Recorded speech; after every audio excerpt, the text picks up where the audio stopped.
Diskusyon ito eh. Bla-bla po yung Diskusyon nakakatabi. ito eh. Dapat alam mo ang consequences ng pagharap mo sa akin. Ibahin mo ko sa ibang nakaharap mo. Diskusyon ito eh. Huwag kang humingi ng mercy sa akin. Dapat, paglalaban ka sa gera, kagaya niyan, ikaw pala marunong ng grammar, ako hindi. Ha? Ikaw pala nakakaintindi ng Biblia, ako hindi.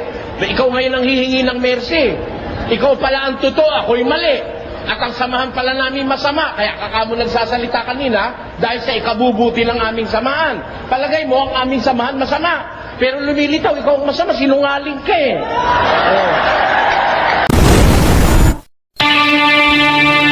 Find the truth.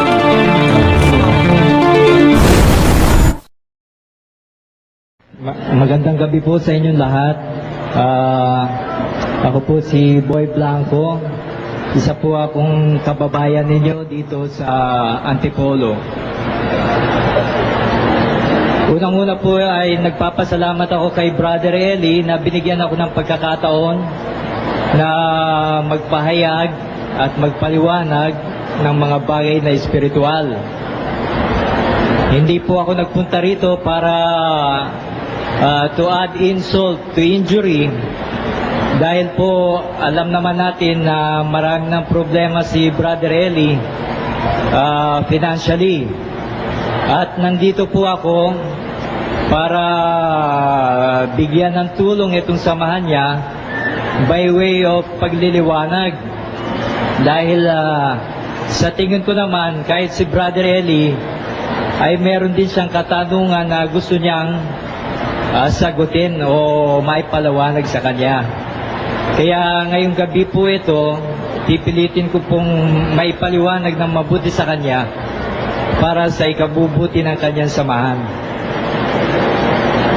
Uumpisan ko po sa tema ng ikapo. Dahil ito po ang dividing line ng iglesia ng Dating Daan at ng mga born again Christians.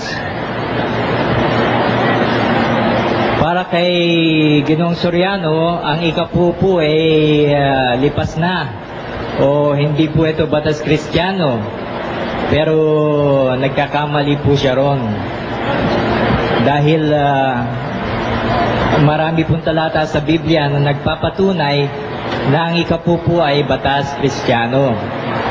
Kaya uumpisan po natin sa umpisang-umpisa. Ang sabi po ni Mr. Soriano, sa mga Hudyo lang daw ang ikapo, hindi daw po ito sa batas Kristiyano. Nagkakamali kayo, Mr. Soriano. Dahil wala pa po ang batas ni Moses. Ni wala pa po si Moses, ni wala pa pong mga Hudyo, ni wala pa pong bayang Israel na mababasa, ay meron na pong ikapo. Ito po ay mababasa sa Genesis 14:20 nang magbigay si Abraham ng ikapo. Si Abraham po ay hindi Hudyo, siya po ay ama ng maraming bansa. Genesis 17:4. At kasama na po ang mga hentil dito. Ibig pong sabihin ay tayo po yun. Ngayon, paano naman ito naging batas Kristiyano? Dahil ganito po ang sinabi ni Kristo. Kung kayo ay mga anak ni Abraham, dapat gawin ninyo yung mga bagay na ginagawa niya. Sa John 8:39. Sasabihin naman ni Mr. Soriano, kung gayon, mag-asawa rin kayo ng marami. Palusot na lang ni Mr. Soriano ito. Dahil alam naman niyang napakahinang excuse yun. Dahil obviously, ang tinutukoy po ni Jesus na tularan ng mga tao ay yung mabubuting halimbawa. At aminado si Mr. Soriano na mabuti ang ikapo. Dahil lahat daw ng ginawa ng Diyos para sa tao ng mga batas ay mabuti. Ngayon, Ang sabi ni Kristo, gawin ninyo ang mga bagay na ginawa ni Abraham. Nagikapo si Abraham. Ergo, dapat din tayong magikapo. Ngayon, kung tutol kayo, Mr. Soriano, kung saan man kayo naroroon, sa sinabi ni Kristo, huwag kayo sa akin magpaliwanag. Magpaliwanag kayo kay Jesus. Dahil yaon ang sinabi niya, hindi yun ay ang galing sa akin. Dahil ako gusto ko rin marinig yung sasabihin ninyo kay Kristo. Yun bang, Panginoon, nagkakamali ka, etc., etc., etc. Ngayon, yung susunugin na ikasampung bahagi ng ikapu na sinasabi madalas ni Mr. Soriano, hindi po yan ginawa ni Abraham. Ginawa po ito nila Moses dahil mayroon silang Levitas at mga high priest. Paano ngayon ito? Wala naman tayong Levitas at ang high priest natin ay nasa langit. Kanino tayo magbibigay ng ikapo? Alamin po natin ito kay Pablo. Sa unang Korinto 9:13 hanggang 14.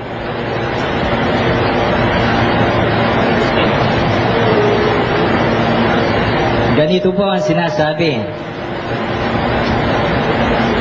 Surely you know that the men who work in the temple get their food from the temple, and that those who offer the sacrifices on the altar get a share of the sacrifices. In the same way, emphasis po sa in the same way. The Lord has ordered that those who preach the gospel should get their living from it. Ayun po. Yung pong nangangaral ng ebanghelyo, ayun po ang entitled sa ikapo. Ayun po ang sabi ni Pablo. Kasi in the same way, kung 10% nun, 10% din ngayon.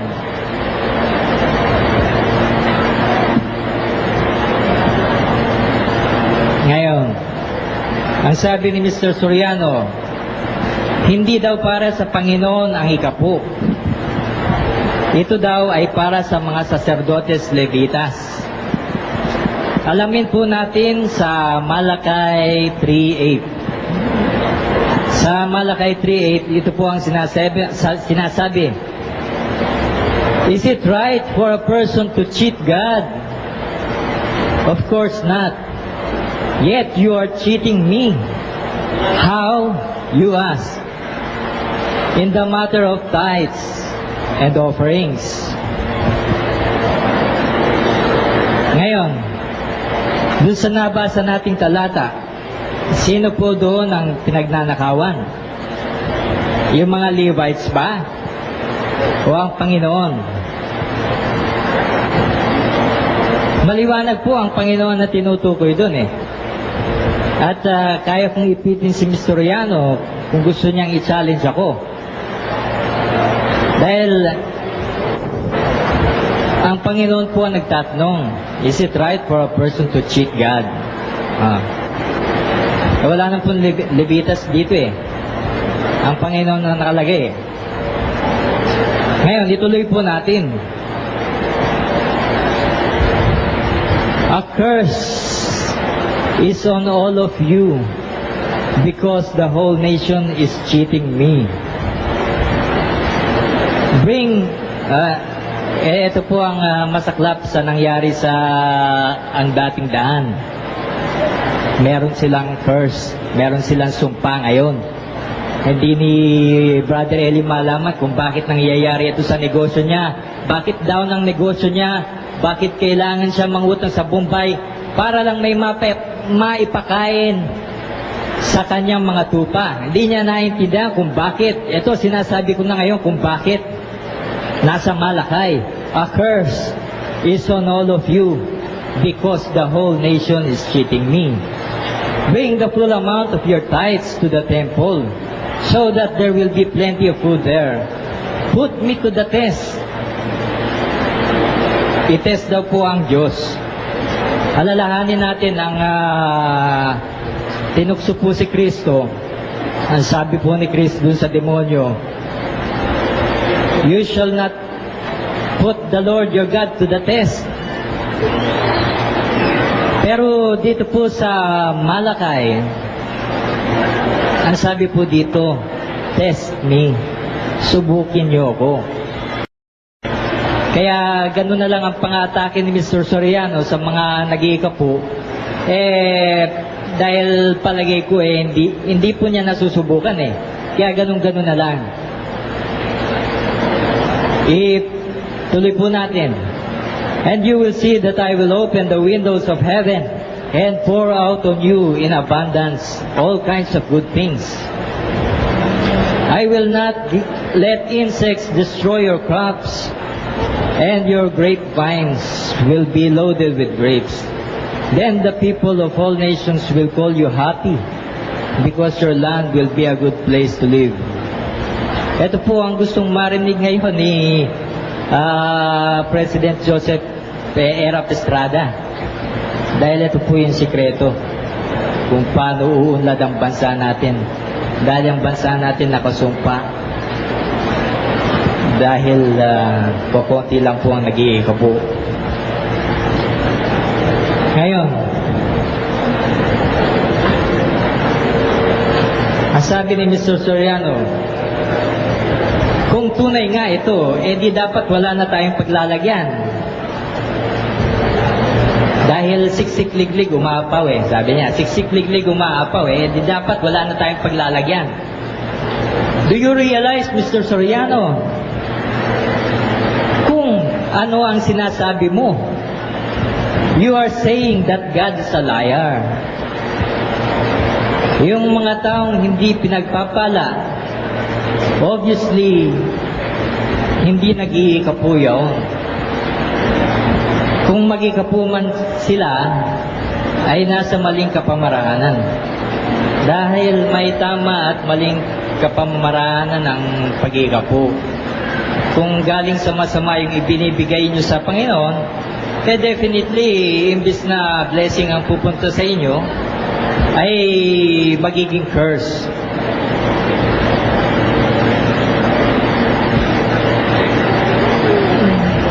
Sila ay nasa maling kapamaraan.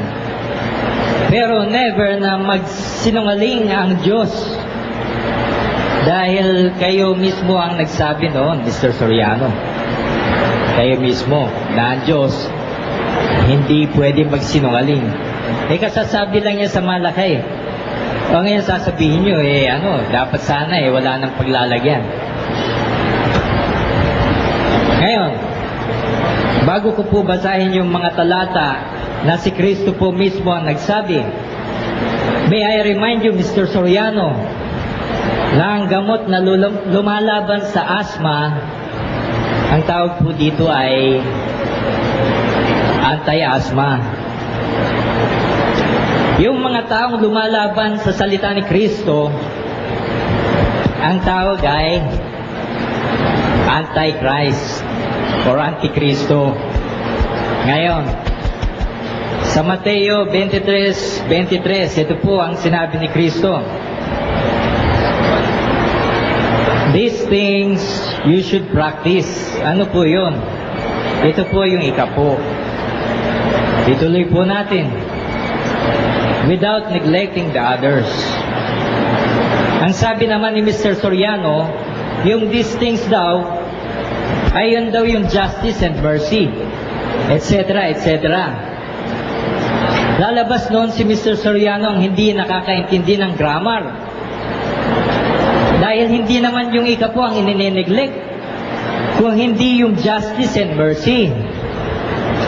Pero pagbigyan po natin, these things you should practice, justice and mercy, without neglecting justice and mercy. Ganoon po ba yun? Ang galing mo, Mr. Soriano. Kaya sinasabi ni Mr. Soriano, wala daw kaming grammar. Born again na, Christian pa. Ano raw yun? For your information, Mr. Soriano, may mga born again na hindi naman Kristiyano at may Kristiyano na hindi naman born again. Actually, ito pong bansa natin ay Christian. Tinatawag na Christian. Pero does it follow na itong bansa natin born again? Hindi po. All you have to do is to read the tabloid. Basahin niyo yung mga tiktik, yung mga bandera, yung abante, at sabihin niyo sa akin kung born again nga itong bansa na to. Definitely hindi. Kaya nagkakamali ka, Mr. Soriano. Ikaw ang hindi nakakaintindi ng grammar. Pero, granting na pagbaliktarin natin yung order ng mga salita, papasok pa rin dun yung ikapu. Papasok pa rin dun eh. Ngayon, ang lusot ni Mr. Soriano ay ang kausap daw ni Kristo yung mga Pariseo at hindi mga Kristiyano. Tignan po natin sa Mateo 23:1 hanggang 3. Then Jesus spoke to the crowds and his disciples. 5 minutes to go. The teachers of the law and the Pharisees are the authorized interpreters of Moses' law. So you must obey and follow everything they tell you to do. Maliwanag po na ang kausap dito ay ang mga alagad niya. At sabi ni Kristo sa kanila, sundin ninyo ang pinagagawa sa inyo ng mga Fariseo. Obviously, kasama na po dito ang ikapo. Dahil yung mga hindi nga nila ginagawa, pinapangaral din. Ano pa kaya yung ginagawa nila? Definitely, pinasusunod din ng mga Fariseo ang mag-ikapo. At ang sabi ni Kristo, sundin nyo ang itinuturo nila. Hihirit na naman si Mr. Soriano. Hindi daw nag-iikapo si Kristo. Dahil ang kautusan daw ay hindi para sa matutuwid. Malayo na po yaon sa pinag-uusapan natin, Mr. Soriano. Dahil hindi si Kristo yung tinitignan natin. Kung hindi po yung aral niya. Pero sakyan muna natin yung sinasabi ni Mr. Soriano. Kung si Kristo ay sumusunod sa mga palatuntunin, kung si Kristo ay sumusunod sa mga palatuntunan ng tao, kahit mali, ano pa kaya yung palatuntunan ng Diyos? Remember, nung nagtanong si Kristo kay Pedro, Pedro, kailangan ba tayong magbigay ng tax? Di ba, yung mga foreigners lang ang magbigay ng tax? Oo nga po. Para wag na lang masaktan natin itong mga tao, magbigay na rin tayo. Bagamat labag sa kanila na sundin itong palatuntunan ng tao, ginawa nila. Ngayon sasabihin ni Mr. Soriano, hindi raw sinusunod ni Kristo ang palatuntunan ng Diyos dahil immune daw si Kristo Hindi daw para sa matutuwid ito At bakit naman siya tutuksin pa ni Satanas kung alam ni Satanas na walang posibilidad na bumigay si Kristo? Ibig sabihin, may possibility na labagin niya yung utos. Ganun lang naman ang logic nun Nonsense po itong sinasabi ni Mr. Soriano. Ngayon, nabitin na ako.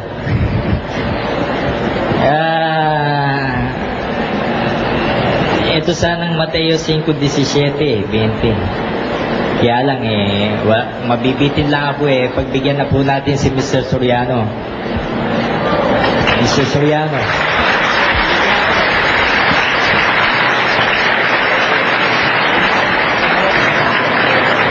Magandang gabi po. Magandang gabi. Tano, Brother Eli Soriano. Pwede na po magsapol. Ang una ko pong tanong, kapatid na Blanco, ganito.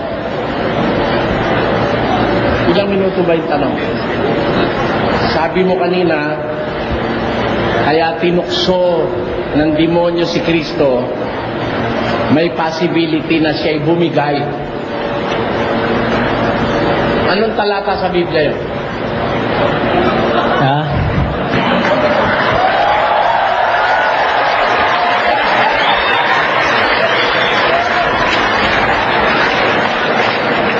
Mr. Soriano, sana naman po walang masyadong technical dahil Hindi, wag ka sumagot ka sa tanong.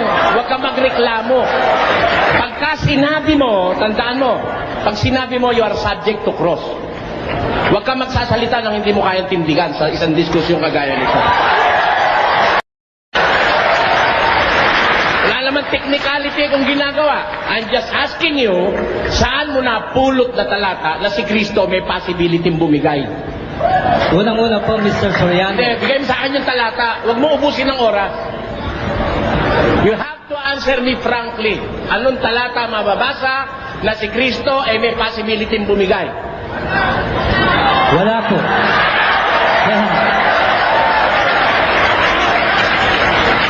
Hindi po sa ganong pangungusap dahil alam niyo naman, Mr. Soriano, na ang ginagamit... Inuubos mo oras, kapatid. Sumagot ka ng tama sa tanong. Wala. Anong talata? Walang talata. Salamat. Sagot mo.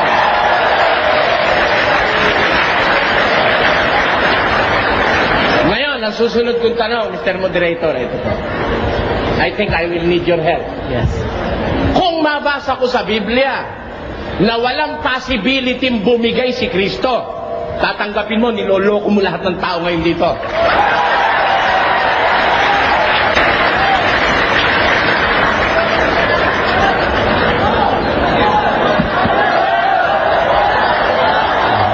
Sige po, pakibasa po, brother. Hindi po, Talata. patanggap muna po natin kay Mr. Blanco. Kasi yung sinabi niya, mali sa Biblia yun kaya nga wala siyang mababasa Kaya ang tanong ko ngayon, kung mabasa ko ba sa Biblia na walang posibilidad na si Kristo'y bumigay, tatanggapin mo. Tapos na ang diskusyon dahil niloloko mo lang ang mga tao rito. Mr. Soriano, ako po, hindi po ako nagpunta rito. Like I said, hindi po ako nagpunta rito para to add insult to injury. Para ano? Ako po, to add insult to injury. Ako po ay... Kanina ka pa nag-a-add ng insult sa injury. Lahat ng sinasabi mo directed sa akin, ang daang tao rito oh. Di ba? Puro Soriano sinasabi mo Oh, sabi mo hindi ako marunong ng grammar. Sabi mo hindi ako marunong ng common sense. At saka, Mr. Sabi mo hindi ako marunong makaintindi ng talata ng Biblia. Lahat na yung insulto na sinabi mo sa akin, tapos magpapakunwari ka pang you are not adding insult to the injury. Alam niyo, Mr. Soriano, Alam mo, hindi dapat dito kasinungalingan sa ganitong harapan.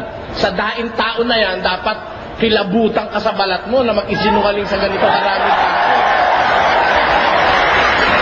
Kaya sumagot ka sa tanong, kung mabasa ko ba sa Biblia na si Kristo, hindi, walang possibility bumigay sa demonyo. Tatanggapin mo, talo ka na.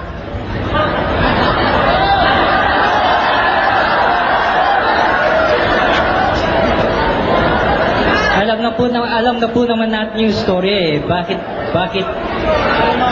mo pa itatanong sa akin? You are under cross. Nasa cross examination ka.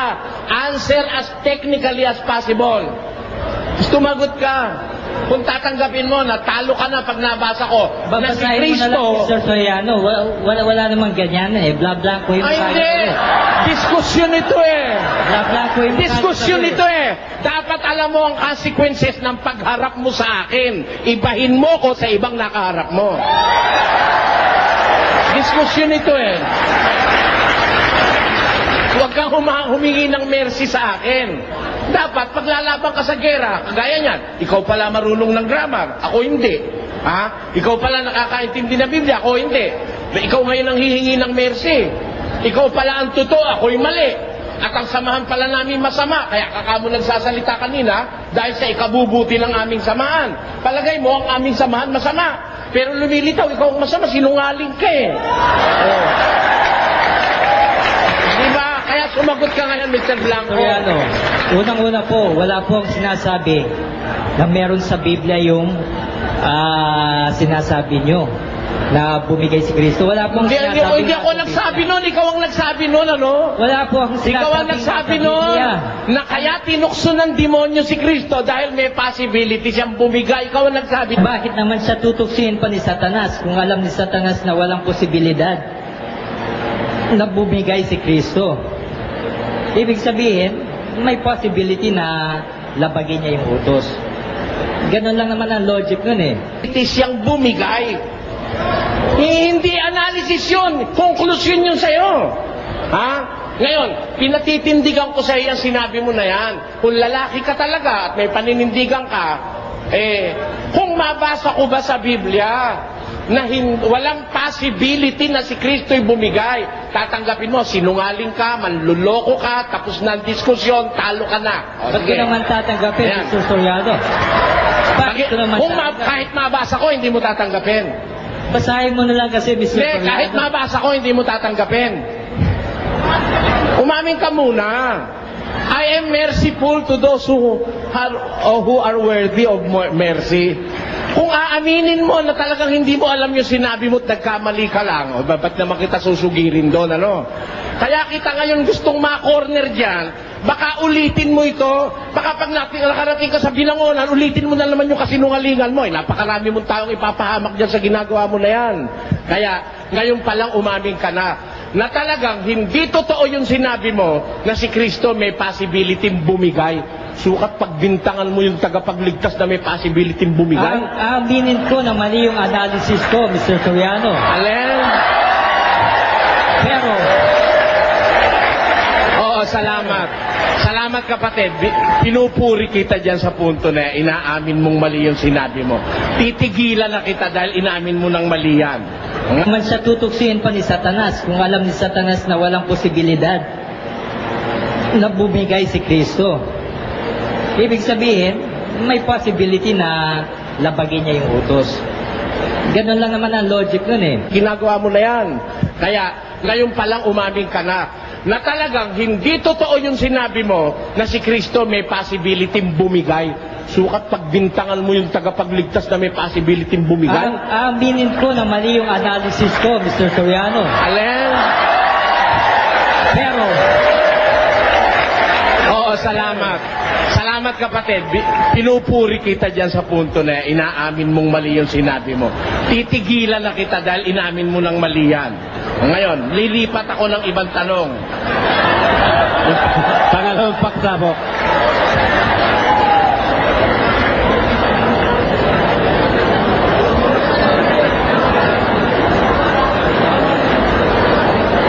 Sabi mo kanina, ginamit mo ang 17.4 ng Henesis.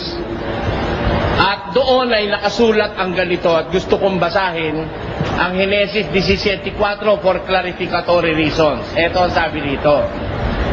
Tungkol sa akin, narito ang aking tipan ay sumasayo at ikaw ay magiging ama ng maraming bansa. Dito ba tinutukoy ba yung ikapo? mali po yung binasa nyo, Mr. Soriano. 17.4. Sinabi mo kanina, sinight mo, 17.4. Yung sinasabi ko po, ayun po ay tungkol sa mga hentil. Ang sabi mo, He is the father of many nations. Kasama po ang mga hentil. Kapatid, alam mo, sinusulat ko yung sinasabi mo, verbatim eh. Binastos ko nga yung mga kausap ko sa labas, di ko pinakinggan dahil kailangan isulat ko yung sinasabi mo eh. Eto, sabi mo, nagkakamali ka, Mr. Soriano. Wala pang batas si Moises. Sa ikapo, batas na ang ikapo, 17.4 ng Henesis. Sinabi mo kanina yan. Ngayon. Mali po, Mr. Soriano, dahil nakasulat din dito yung binabasa ko. Oh. Nagkakamali kayo, Mr. Soriano. Dahil wala pa po ang batas ni Moses. Ni wala pa po si Moses. Ni wala pa pong mga Hudyo. Ni wala pa pong bayang Israel na mababasa. Ay meron na pong ikapo. Nang magbigay si Abraham ng ikapo. Si Abraham po ay hindi Hudyo. Siya po ay ama ng maraming bansa. Genesis 17.4. At kasama na po ang mga hintil dito. Ibig pong sabihin ay tayo po yun. Sabi mo kanina, ginamit mo ang 17.4 ng Henesis. At doon ay nakasulat ang ganito at gusto kong basahin ang Henesis 17.4 for clarificatory reasons. Ito ang sabi dito. Tungkol sa akin, narito ang aking tipan ay sumasayo at ikaw ay magiging ama ng maraming bansa. Dito ba tinutukoy ba yung ikapo?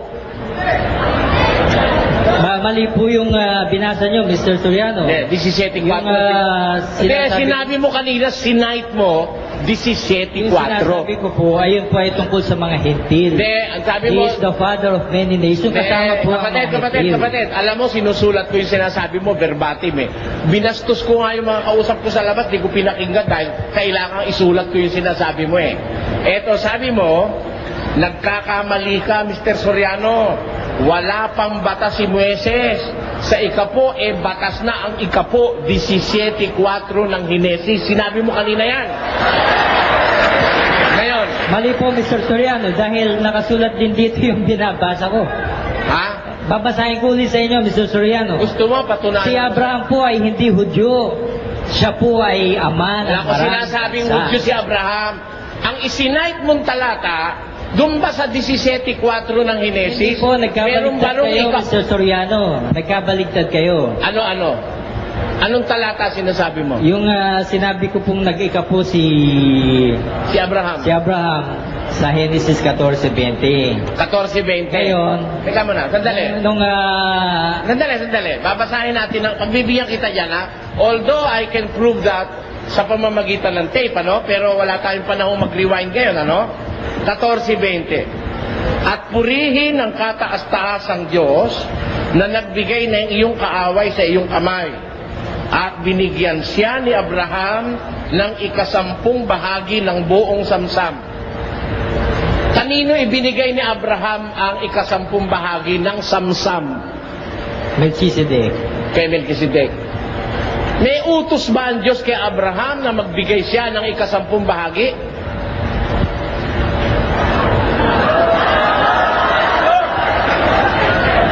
Hindi po natin alam. Wala pong mababasa sa Biblia. Hindi po natin alam. Bakit mo sinabi kanina na hindi pa iniuutos kay Moises, batas na kay Abraham kung hindi mo pala alam?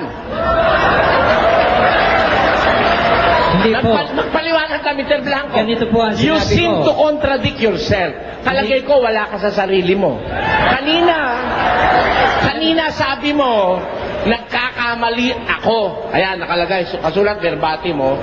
Dahil, sabi mo, kaya ako nagkakamali, si Abraham, hindi pa ibinibigay ang batas kay Moises, tungkol sa ikapo, sabi mo si Abraham ay may batas na mag-ikapo. Kaya tinatanong kita ngayon, sabi mo, hindi mo alam na may batas pala ang Diyos kay Abraham magbigay Wala na po ikapo. ang sinasabing ganon, Mr. Soriano. Wala po. Soriano. Nagkakamali kayo, Mr. Soriano. Dahil wala pa po ang batas ni Moses. Ni wala pa po si Moses. Ni wala pa pong mga Hudyo. Ni wala pa pong bayang Israel na mababasa. Ay meron na pong ikapo. Sige. Panoorin nyo sa telebisyon, mga kababayan, Hindi. no? Panoorin nyo. Sa inyo, Tinatanggi niya yung sinabi niya, sinulat ko nga eh. Ito, Wala kayo. Kung pinahihindihan mo, hindi yan. Susunod na tanong ko. Yung ibinigay ba ni Abraham kay Melchizedek na 10 bahagi, saan galing? Sa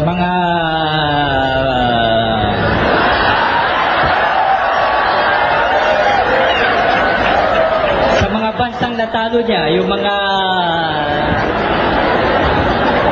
alam niyo naman yung Mr. Soriano ba't niyo pa itatanong? Hindi. Ako sigurado ko, sarili ko, alam ko yun. Kaya ako tinatanong dahil ikaw ang hindi nakakaalam, kaya kita tinatanong. Eto, susunod kong tanong. Yung bang samsam Samsam. Yun ba pag-aari ba ni Abraham yon o inagaw niya lang? Ayun po ay pinagkaloob sa kanya ng Diyos. Hindi. Kaya Yung- nga siya nanalo eh. Dahil, Hindi yun ang usapan na, hindi yung sa Diyos ang pag-uusapan natin. Pinag-uusapan natin yung nasa kay Abraham na ibinigay niyang ikapo. Yung ba kanya o nasamsam niya?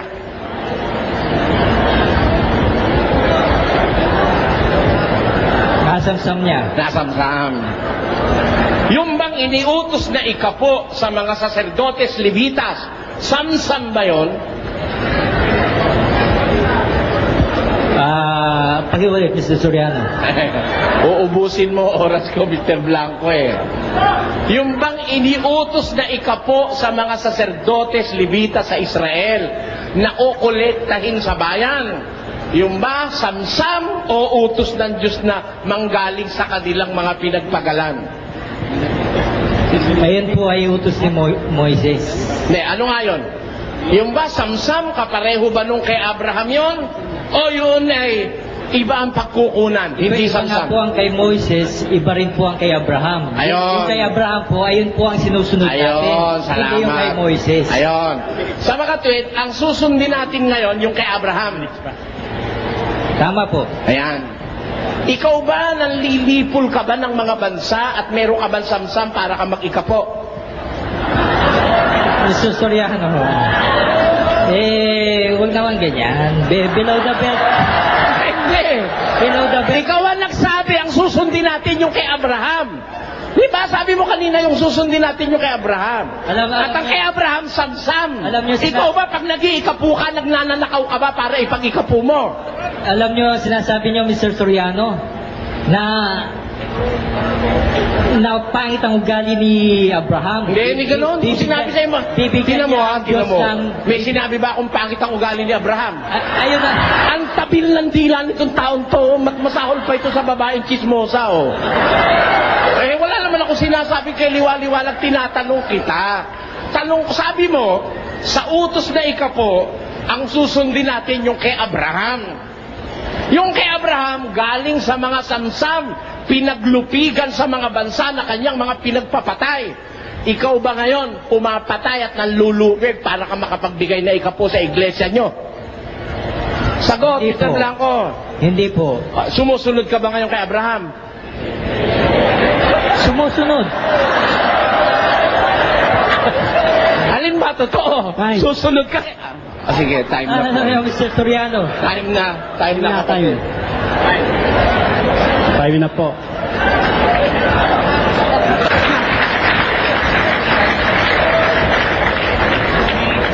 Sino po ba? Ako na uli. Ayun na po ba ngayon?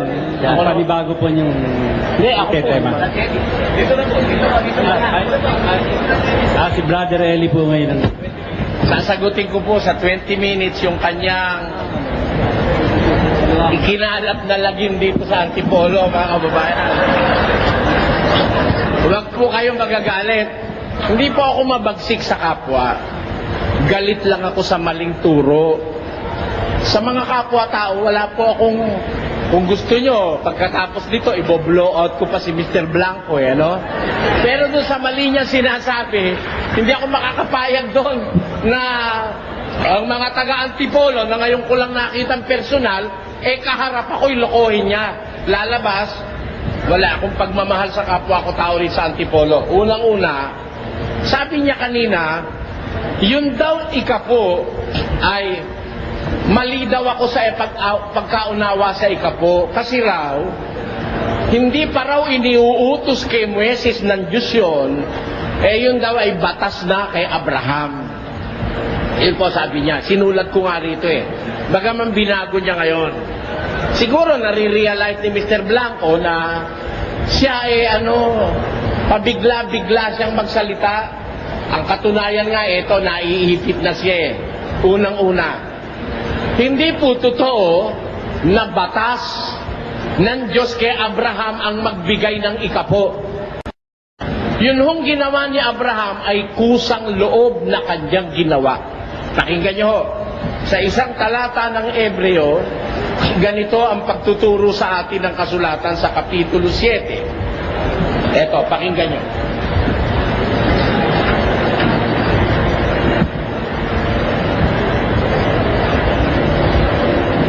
Sa 7, versikulo 1. Sapagkat itong si Melkisedek, hari sa Salem, saserdote ng kataas-taasang Diyos, na siyang sumalubong kay Abraham sa pagbabalik galing sa paglipol sa mga hari, at siya'y pinagpala niya, na siya namang binahagi na ni Abraham ng 10 bahagi ng lahat, na kung sasaysayin, una-una, siya'y hari ng katwiran at saka hari naman sa Salem, na siya sa makatwid ay hari ng kapayapaan, na walang ama, walang ina, walang kapasimula ng araw ni katapusan ng buhay, na dapat naging katulad ng anak ng Diyos na nananatiling saserdote magpakailanman. Nilay-nilayin nga ninyo kung gaano ang kadakilaan ng taong ito na binigyan ni Abraham na patriarka ng 10 bahagi ng mga pinakamagaling na samsam. Dito po sinasabi ng Biblia, itong si Melkisedek, nung si Abraham ay manggaling sa panlilipol sa mga bansa. Ang trabaho po ni Abraham noon, para makapag-establish siya ng isang kalalagyan niyang mahusay, nang lipol siya ng mga bansa at mga hari. Na-overpower niya yung mga hari. Kaya yung mga samsam, ang tawag huro niya, yung mga spoils, yung mga samsam na nakuha niya doon sa mga natalo niya, nung siya'y pauwi, sinalubong siya ni Melkisedek na hari sa Salem. Ang Abraham na ito, nagbigay ng 10 bahagi ng lahat ng pinakamagagaling na samsam. Pag sinabing samsam, ito yung kanyang nakuha doon sa mga natalo niyang mga hari at mga tao. Yun ang ibinigay niya, ikapo noon kay Melkisedek. Wala hong sinasabi sa Biblia na si Melkisedek ay nanghingi. Hindi kagaya ng mga pastor ni Mr. Blanco, walang tigil ng kahihingi. Tinatakot pa miyembro na pag hindi raw nagbigay, ninanakawan ng Diyos. Walang mababasa si Mr. Blanco nang hingi si Melkisedek. Kusang loob na nagbigay si Abraham kay Melkisedek ng 10 ng pinakamagagaling na samsam. Ngayon, ano ang ibig ituro ni San Pablo? Ba't niya sinusulat ang talatang ito? Tuloy tayo. At katotohanan, ang mga anak ni Levi na nagsisitanggap ng katungkulang saserdote ay mayroong utos. May utos ho, wala? Ulitin ko. At katotohanan ang mga anak, ang mga sa anak ni Levi na nagsisitanggap ng katungkulang saserdote ay mayroong utos na kumuha ng 10 bahagi sa bayan ayon sa kautusan, sa makatwid ay sa kanilang mga kapatid, bagamat ang mga ito'y nagsilabas sa mga balakang ni Abraham. Tingnan ninyo, ang katotohanan hindi alam ni kaibigan Blanco, alam ni Pablo yon. At kung ako'y kadiwa ni Pablo, alam ko rin. Alin ang katotohanan, mga kababayan? Alin ang katotohanan? Walang utos kay Abraham na magbigay ng 10. Wala. Hindi rin naman siya hiningan ni Melkisedek na 10. Alin ang katotohanan? Ang katotohanan, yung mga anak ni Levi na nagsisitanggap ng katungkulang pagkasaserdote, yun ang may kautusang kubuha ng 10 bahagi sa kanilang mga kapatid. Hindi ho sa samsam, hindi sa mga nilipol, kundi sa kanilang mga kapatid. Bagaman ang mga kapatid nilang ito'y galing sa balakang ni Abraham. Kaya nag-umpisa po ang pag-uutos ng pagbibigay ng ikapo, kailan? Nang lumabas ang mga saserdotes Levitas sa balakang ni Abraham. At yan ay sa panahon ni Propeta Moises. Doon nag-umpisa ang utos na ikapo. Kaya, kung may ikapo na susundin ng mga Israelita, yung utos para sa mga saserdotes Levitas. Iti si Mr. Blanco ang susundin daw natin yung ikapo kay Abraham. Ang ibig sabihin, para makapagbigay tayo ng ikapo ngayon, mananamsam tayo. Pag may nakita kayo sa mga bayan, mga nayon, na may mga dalambag, mag-snatch kayo. Yun ang ibig niya sabihin. Kasi kung susunod ka doon kay Abraham, lahat ng mga hintil na masasama, lilipulin mo. Pati mga haring masasama, lilipulin mo. At lahat ng masasamsa mo na mga properties nila, bibigyan mo ng ikapo si Mr. Blanco. Ayon. Ayan ang gusto niya sabihin doon. Sa kanya sinasabi na yon, na tayo raw susunod sa ikapo ni Abraham. Ngayon, nagtataka naman ako sa sagot niya. Dahil nung bandang huli, sabi niya rito, sa isinulat ko, sabi ni Mr. Soriano, yang ikapo, hindi para sa Diyos, kundi para sa mga saserdote. Nakikinig kasi sa program ko Hindi ko siya masisising alam niya yung sabi ko. Talaga naman sinabi ko, hindi naman para sa Diyos yun Para sa mga saserdotes Levitas yun pero, yun ba kahit tama? Nagkakamali ka si Mr. Soriano. Basahin natin sa Malakay 3:10. Ayan. Basahin natin sa Malakay 3:10. Binigay niya, Malakay 3:10. Ito bang Malakay 3:10? Ikapo ni Abraham o ikapo ng saserdotes Levitas? Di madilim talaga utak ng taong ito.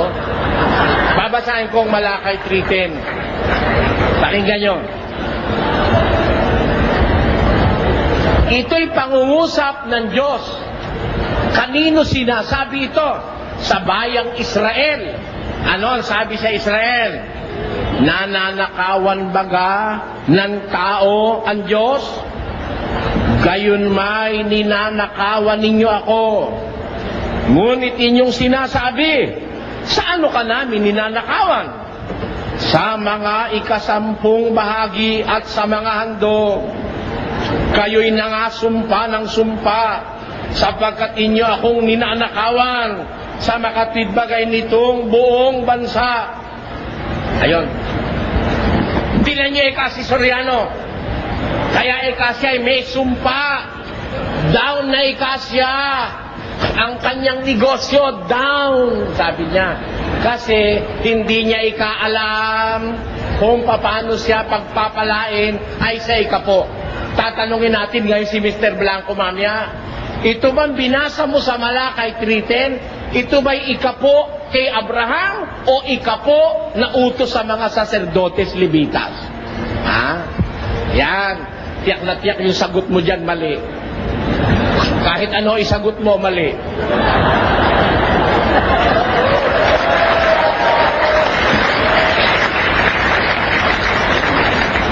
Ngayon, para sa impormasyon ni Mr. Kasi nagkakalat siya ng rumor mongering yan Down na raw ang negosyo ko. For your information, kapatid, hindi down ang negosyo ko. Mabili pansit namin, kala mo. Baka hindi mo alam ang negosyo ko. Meron akong piggery, meron akong palaisdaan, meron akong auto supply, meron akong butika. Meron akong feed supply, poultry supply, 3. Ang restaurant ko, 6.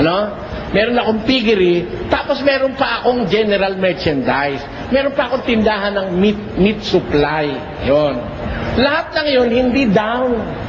Kaya lang kinakapos ang kita. sa pagmamahal sa kapwa. Nauubos sa pagmamahal sa kapwa. Hindi down yun. Huwag ka magpaparatang na ako'y sinusumpa ng Diyos. Hindi totoo yun ang sinasabi mo, sinusumpa ako ng Diyos. Ang sinusumpa ng Diyos, yung mga born again na pastor na inuutusan ng miyembrong magpalimos sa daan. Kami walang nagpapalimos sa amin. Ha? At inuutusan ng miyembro magbigay ng ikapo. Yun ang mga sinusumpa ng Diyos. Bakit? Halatang puro pera gusto nung mga yun eh. Kaya ikapo ng ikapo hinihingi sa miyembro nun eh. Yun ang masasabi ko sa iyo. Pero huwag mong paratangan na ang negosyo ko'y down. Ang katunayan nga kapatid, meron kami isang bagong binuksan sa Rustan. Meron kami nagbinuksang restaurant sa Rustan. Sa isang linggo, magbubukas uli kami sa Macro, Novaliches. Ayun. Kaya hindi kami down, Kaya lang kapos ang aming pera. Dahil sa dami ng aming ginagawang proyekto para sa kapwa. And I hope to establish more businesses para ipakita ko sa mundo na hindi lahat ng pastor ang gusto'y kwartahan ng miyembro sa relihiyon. Yan ang masasabi ko sa'yo. Huwag mo kayo papari sa mga born again pastor na kagaya mo. Na walang iniaasa yung tiyan nila, iniaasa sa miyembro. Ha? Walang lalamunin kundi mangungurakot sa miyembro. Yan ang maraming pastor ngayon eh. Hindi ko naman sinasabing kasama ka ron. Ngayon,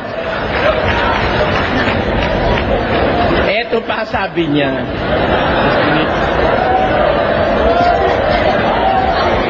Sabi niya kanina, natawa ko doon sa labas mag-isa. Bagaman hindi ko pinarinig sa mga nasa labas, natawa ko sa sarili ko. Kaya Mr. Soriano, kung tutol ka sa sinasabi ni Kristo, huwag ka sa aking magpaliwanag. Magpaliwanag ka kay Kristo. Sabi mo, ka-impertinentihan niya sinasabi mo na yan. Si Kristo, hindi mo dapat paliwanagan, Dahil hindi ka pa nagsasalita, alam na nung kagaguhan mo kung gago ka. Ba't mo sasabihin magpaliwanag ako kay Kristo? Ha? At kung ganun pala, na hindi ako dapat sa'yo magpaliwanag at kay Kristo, ba't mo ako hinamon ng diskusyon? Ano gagawin ko sa'yo? Lalabuin kita o ayaw mo nang paliwanagan kita? May biro mo kalukuhan ito. Huwag ka sa aking magpaliwanag. Magpaliwanag ka kay Kristo. Huwag sila na yung salita yan. Aba, ba't ako duda na ako sa pagkataon nitong taong ito eh. Kung tutol kayo, Mr. Soriano, kung saan man kayo naroroon, sa sinabi ni Kristo, huwag kayo sa akin magpaliwanag. Magpaliwanag kayo kay Jesus. Dahil yaon ang sinabi niya, hindi yun ay ang galing sa akin. Kung tutol kayo, Mr. Soriano, kung saan man kayo naroroon, sa sinabi ni Kristo, huwag kayo sa akin magpaliwanag. Magpaliwanag kayo kay Jesus. Dahil yaon ang sinabi niya, hindi yun ay ang galing sa akin. Ka sa aking magpaliwanag. Magpaliwanag ka kay Kristo. Huwag sila na yung salita yan. Aba, ba't ako duda na ako sa pagkataon nitong taong ito eh. Palagay ko wala sa sarili si Mr. Blanco. Alam niyo kung ba't sinasabi ko wala sa sarili? Si Kristo pala ang paliliwanagan ko sa salita mo sa akin. Ha? Bakit tayong dalawa naghaharap? Sana kinumbida mo yung Kristo mo at nang mapaliwanagan ko. Ha? Kasi, yung totoong Kristo ng Biblia, hindi nangangailangan paliwanagan ng tao yun. Payag ko kayo, mga kababayan? Hindi dapat paliwanagan yun. Maliwanag doon sa ang lahat ng bagay sa Kanya. Ang katunayan, 4:12 ng Ebreo. Pakinggan nyo. Sapagkat ang salita ng Diyos ay buhay at mabisa at matalas kaysa alinmang tabak na may 2 talim at bumabaon hanggang sa paghihiwalay ng kaluluwa at espiritu ng mga kasukasuan at ng utak at madaling kumilala ng mga pag-iisip at mga haka ng puso at walang anumang nilalang na hindi nahahayag sa kanyang paningin. Kailangan magpaliwanagan mo ang Diyos? Hindi ko pa nga nagsasalita, alam niya na yung kalokohan mo eh. Kaya, Paano, Paul na naman. Ang daing Paul. Mamaya, gagraduate na ito. Siya, nakakaapat na siyang Paul eh. Ano? Sino ba referee natin? Hanggang ilan ba ang allowed na Paul? 6? 4 na. 2 na lang. Gagraduate ka na, Mr. Blanco. Eto. Kaya daw, ang ikapo ay sa Diyos, kasi pag hindi ka raw nagbigay na ikapo, ang ninanakawan mo ang Diyos. Alam nyo, tinugtong niya ran, ang pinagnanakawan doon ay ang Panginoon. Kaya, para sa Diyos yung ikapo. Kaya, dito, kaya kong ipitin si Mr. Soriano. Dito raw, sabi niya. Yun daw ikapo para sa Diyos. Kaya pag hindi ka nagbigay ng ikapo, ang ibig sabihin, nagnanakaw ka sa Diyos dahil para sa Diyos daw yon. Hindi ganon, mga kababayan. Pag nanakaw sa Diyos ng Israelita, ang hindi pagbibigay ng ikapo, pero hindi ang ibig sabihin, para sa Diyos yung ikapo. Yung ikapo, para sa mga saserdotes, lebitas. Magbibigay ako ng panibagong halimbawa para maunawaan ninyo. Dito sa Gawa ng mga Apostol, pinatutulog niya kasi para sa Diyos yung ikapo eh. Sa Gawa, Kapitulo 5, sabi ni San Pedro ganito, dadapot isang lalaki na tinatawag na Ananias, kasama ang kanyang asawang si Sapira ay nagbili ng isang pag-aari at inilingid ang isang bahagi ng halaga na nalalaman din ito ng kanyang asawa at dinala ang isang bahagi at inilagay sa paanan ng mga apostol. Dapat sinabi ni Pedro, Ananias, bakit pinuspos ni Satanas ang iyong puso upang magsinungaling sa Espiritu Santo at upang magligid ng isang bahagi ng halaga ng lupa? Nang yao'y nananatili pa, di ba gayon nananatiling iyong sarili? At nang maipagbili na, di ba nasa iyo ring kapangyarihan? Ano't inisip mo ang bagay na ito sa iyong puso? Hindi ka nagsinungaling sa mga tao, kundi sa Diyos. Nung ipagkaila ni Ananias, yung kalahati nung pinagbilan niya ng lupa sa mga apostol, ipinagkaila niya kay San Pedro. Sabi ni San Pedro, Ananias, bakit pinuspos ni Satanas ang puso mo para magsinungaling ka sa Espiritu Santo? Hindi ka nagsinungaling sa tao, kundi sa Diyos. Yung pagsisinungaling niya kay Pedro, pagsisinungaling niya yun sa Diyos, sabi ni Pedro. Kaya, yung pagnanakaw mo ng ikapo, pagnanakaw mo yun sa Diyos. Pero hindi ibig sabihin, ang Diyos ang kakain ng ikapo, ano? Hindi. Gaya nung ipinaglingid ni Ananias, hindi ang Diyos ang kakain nun, hindi ang Diyos ang makikinabang nun. Yun ay ibibigay sa kapatiran. Ganon din naman, itong sinasabi ni Mr. Blancong ito, na kaya raw sa Diyos yung ikapo, pag hindi ka na nagbigay, sa Diyos ka nagnanakaw. Ang tanong, ang Diyos ba kumakain ng ikapo? Kailangan ba ng Diyos ang ikapo? Para sa kanyang sarili, kailangan ba niya? O, tinan mo, di ka marunong ng logic. Ay po. Po? Time na po. Sana 5 minutes binigyan mo ako. Wala akong warning ng 5 minutes. Salamat po. Tatanong po siya. Tatanong siya. Sound. Yes. Ang sabi niyo po, Mr. Soriano, marami po kayong negosyo, tama po ba? Oo, narinig naman lahat yun. Narinig ko rin yung iba sa programa niyo sa RJ. Kung hindi ako nagkakamali, may 4 kayong restaurant. Di 6. 6. Meron Isa sa para malaan mo, no? Isa sa Rustan, 2 sa Roosevelt, 3 sa Pampanga. Meron kayong auto supply. Oo. Meron kayong hardware. Dealer kayo ng mga gulong. No. Mga goma. Hindi ako dealer ng mga gulong. Nung araw pa yun, ngayon hindi na. Mahal na gulong eh. Meron kayong poultry. Oo. Meron kayong piggery. Oh, anong tanong mo? Meron kayong kabayuhan. Meron kayong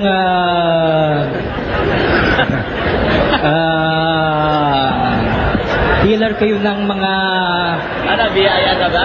software sa inilalagay sa TV. Sinasabi sa telepono, ilagay sa TV. Wala no, inimbento mo na lang, pati kabayuhan, wala ako na. Marami po nakarinig, Mr. Soriano. Marami pang nanonood ng programa nyo. Meron din kayong, kung hindi ako nagkakamali, Mali ka nga dyan eh. Mali ka na ang koleksyon nyo sa dito sa samahan ay milyones. Tama po ba? Milyones. Ano lang? Milyones, koleksyon. Milyones. Alin, ano kapatid? Milyones po ang koleksyon nyo sa mga samahan ninyo. Milyones ang koleksyon namin sa samahan? O yung... Alam ba tinatanong mo, negosyo o samahan? Hindi po ako nagtatanong. Mamaya na kayo magtanong dahil ito eh... Hindi, tinatanong ko nga sa'yo kung ano yung tinatanong mo eh. Hindi po, malalaman nyo mamaya. Magulo kasi tanong mo eh. Alin ba tinatanong mo koleksyon namin? Sa negosyo o sa samahan? Sa samahan po dito. Samahan na alin? Samahan po ng ang dating daan. Church of God. Yun. Manumbuti liliwanagin mo kasi yung ang dating daan, hindi samahan yung programa sa TV yun eh. Hindi samahan yun. Sa Church of God, ang koleksyon namin ay umaabot siguro na isang taon, mga 30 milyon. Pwede na po yun. Gumagastos naman kami mga 178 milyones isang taon. Recorded yan, recorded. Pero ang logic ko kasi, lagi nyo kasing sinasabi, kayo po ay maliit. Ano, no? Maliit po kayo. Oo, talaga maliit ako. Physically, hindi maliit si Soriano. Halos 6-footer si Soriano. Ikaw pala pilosopo eh. Financially, hindi mo rin masasabing maliit. Maliit din, maliit. Saan kayo ngayon maliit, Mr. Soriano? Maliit sa lahat ng bagay. Pag tinanggap nyong spiritually maliit kayo, tatanggapin ko. Pero financially, wag nyo na akong... wag nyo nang idikdik sa isip ko at nanloloko kayo, Mr. Soriano. Nanloloko ko? Kaya mong patunayan nanloloko ko? Kasasabi nyo lang. Na? Meron kayong 4 na restaurant. Meron kayong poultry, may piggery, may hardware, may auto supply. Meron pa nga kayong Mustang na classic. Meron pa kayong collection na coins na libo-libong halaga. Sabihin nyo ngayon sa akin kung saan kayo maliit. Dahil itong mga bagay na to ay milyon-milyon ang halaga. Maliit dahil, alam mo kasi kapatid, yung milyon ngayon maliit yun. Maliit yung milyon. Magaling, Mr. Soriano. Hindi pa ako tapos sumagot. Milyon-milyon nga ang koleksyon namin. Pero ang pambayad namin sa TV, milyon-milyon din. Kaya maliit yun. Maliit yun. Alam mo kung bakit maliit? Sa isang linggo, nagbabayad kami sa telebisyon ng 600,000. Kaya sa isang buwan, 3 milyon yun, pati tapes. Kaya maliit yun. Yung kinikita ko, maliit para sustinihan yung gawain namin. Naintindihan mo? At yung nakukoleksyon namin sa mga kapatid, maliit pa rin para sustinihan ang gawain. Dahil baka hindi mo alam kung magkano 1 kilo ng galunggo ngayon. Alam mo, yung milyon ngayon, hindi malaki yun, maliit yun. Pwede na po yun, Mr. Soriano. Maliit na pala ngayon ang Oras na po milyon. Ang una kong tanong uli, kapatid, ganito. Sabi mo kanina, dito sa ating bansa, mga Christians, pero hindi lahat ng Christians born again, sabi mo. Tama po. Meron bang Christian sa Biblia na hindi born again? Meron po. Asan? Si Judas. Asan? Si Judas. Basahin mo.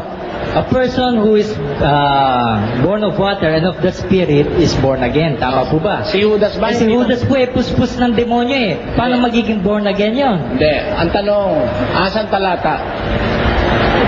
Kayo po ang nakakalam ng talata niya, Mr. Soriano eh. Sa John 6:70. Nung bang gawin si Judas, nung bang gawing apostol, puspos ng demonyo si Judas? Hindi natin alam. Ikaw ang nagsabi, puspos ng demonyo si Judas eh. Tapos hindi mo alam. Tingnan mo, nagsasalita ka ng... Hirap sa'yo, nagsasalita ka na hindi mo alam eh. Inuulit ko, tanong ko. Sabi mo si Judas hindi born again dahil puspos ng demonyo. Tama po. Tanong, nung bang gawin siyang apostol, puspos ba siya ng demonyo o hindi? Hindi po natin alam. Di ba totoo na sinabi mo na si Judas ay hindi born again dahil puspos ng demonyo? Nasa plano po yan ng Diyos. Yeah. Kung gusto po niyang maglagay ng... Sumagot ka ng tanong sa tanong. Hindi ba totoo, sabi mo, na si Judas ay hindi born again kasi puspos ng demonyo? Tama Di ba sabi po. mo? Yan. Tanong, nun siya ba'y tawagin para maging apostol? Puspos ba siya ng demonyo nun? Hindi nga po alam. Ayun nga po ang sagot dun eh. Hindi mo po alam. Dahil wala Hindi po mo ang alam. pakita sa Biblia. Inaamin mo na hindi mo alam dahil wala sa Biblia. Kung mabasa ko sa Biblia,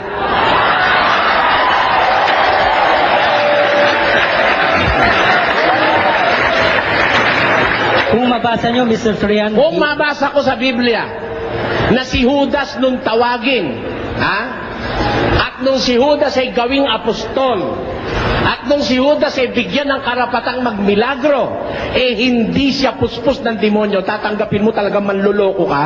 ba't ko naman tatanggapin nyo, Mr. Soriano? Sa makatwid, makapalang pagmumukha mo kahit na mabasa, ayaw mong tanggapin. Baka sabihin ko lang na...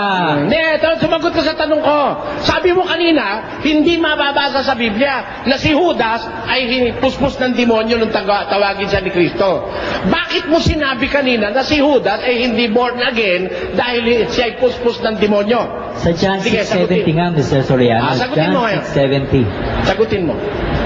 Sa John 6:70 nga, ang sabi po doon, di ba pinili ko kayong 12? Pero isa sa inyo ay demonyo. Ayun, sa makatwid. Paano maging born again ng isang demonyo? Ayun, sa makatwid, ang ibig mong sabihin, nung piliin pa lang siya ni Kristo, demonyo na siya. Pakiulit nga, Mr. Soriano.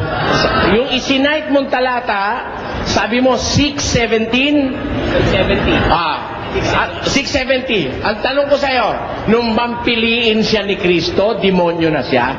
Wala po akong mabasa. Hindi ko po alam yun. Kung may alam kayo, sabihin nyo na. Hindi, tinatanong kita, wag mo kung utusan kung anong gagawin ko. Ako ang bahala sa sarili ko, ha? Ikaw, ang problema mo, sagutin mo yung sinasabi mo.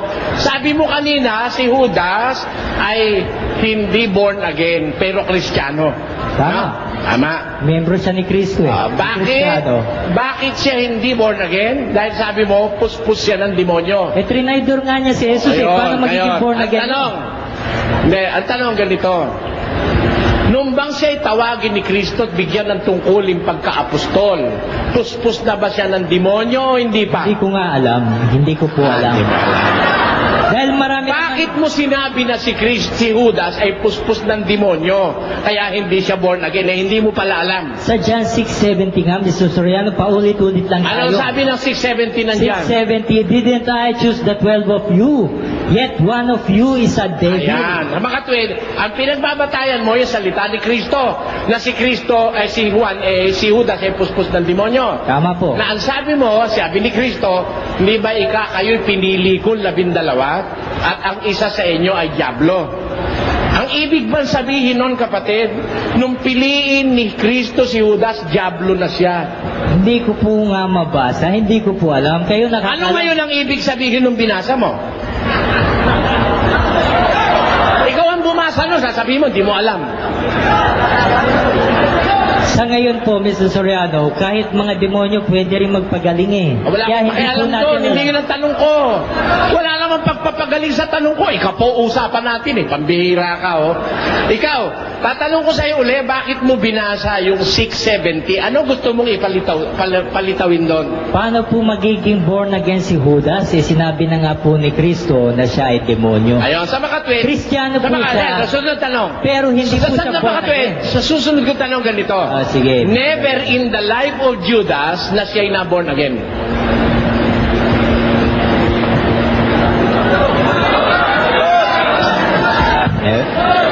Sagot. Ewan ko po kung saan nyo nabasa po yan. Hindi. Sabi mo hindi siya born again eh.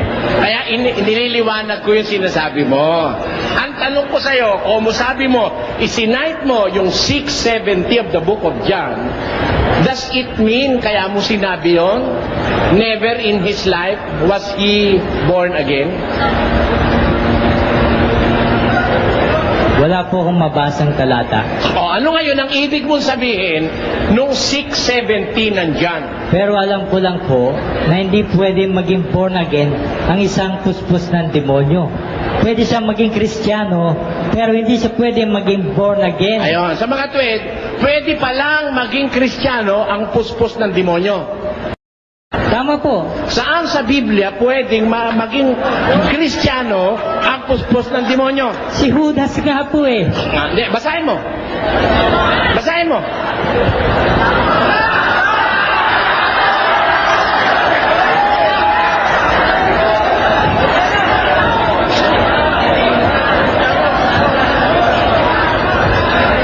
Kasi pag nagpakawala ka ng salita, at tatandaan mo, at ako ang kausap mo, susulitin ko sa iyo yan. Kaya ngayon, hinahanapan kita ng ebidensya. Hindi naman ako nagmamanupit Marami sa iyo. talata yun. Ang masasabi ko lang sa iyo, no, mag-iingat kapag ako kausap mo. Eto, palitawin mo ngayon sa Biblia yung paniniwala mo na may Kristiyano na hindi born again. Pinalitaw mo si Judas. Tinanong ko, kahit kailan ba hindi naging born again si Judas? Sabi mo, hindi mo alam. O ngayon, bakit mo ginamit ang 6:70 of John? Dahil yun lang po ang maliwanag. Ano ang sabi? Ano maliwanag doon? Na siya'y demonyo. Si Judas ay demonyo. Tanong ulit. Po. Nung piliin ba ni Kristo si Judas, demonyo ba siya? Hindi po natin alam. Maring oo, maring hindi. Hindi natin alam. Kung mabasa ko sa Biblia na hindi siya demonyo nun, tatanggapin mo talaga ignorante ka. Basahin nyo, Mr. Surya. Tatanggapin mo, ignorante ka. Tanggapin mo muna. Sige na, Mr. Soriano, basahin nyo na. Hindi, tanggapin mo muna. O, Tatanggapin mo ba? Tatanggapin ko. Tatanggapin mo, ignorante ka. At pangangako mo ba sa Diyos at sa tao na hindi ka na mangangahas magdadaldal ng hindi mo naiintindihan? Ayun po ang hindi ko mapapangako dahil Talagang magpapatuloy ka pa rin sa pagdadaldal ng hindi mo naiintindihan. Yun ang ibig sabihin nun. Kaya lilipat ako ng talong. Ito, susunod kong talong. Sabi mo sa akin kanina, sabihin ko sa iyo kung saan ako maliit. Ano? Sa palagay mo, kapatid, saan ba ako maliit? Sa palagay mo, saan ako maliit? hindi ko nga po alam eh, kaya sabihin nyo na po. Hindi, may sinabi ka kasi kanina eh. Sabi mo, maliit ako sa spiritual eh. Sinabi ko nga po, physically, hindi ko na makita na maliit kayo dahil halos sige. 6-footer kayo. Sa mga Financially, hindi ko rin kayo makitang maliit. Spiritually, ito nga, ikapu nga lang eh. Hindi nyo pa matanggap-tanggap. Ang dami ko nang nabasa. Naubos na itong buong araw natin. Ayun. Sa mga tuwid, saan ako maliit? Saan ako maliit? Sumagot ka, kapatid. Sagot. Kung sasabihin nyo po, Hindi, ikaw nga nagsasabi, ikapulang, hindi ko pa maintindihan ka mo eh. Sa iyong palagay, kaya mo sinasabi yun, saan ako maliit? sa palagay ko po, sa spiritual. Ayun. Meron akong babasahin talata sa iyo, kapatid. Sabihin mo kung saan maliit dito si Pablo, ha? Sabi niya, ako nga 2 minutes. ang pinakamaliit sa mga apostol.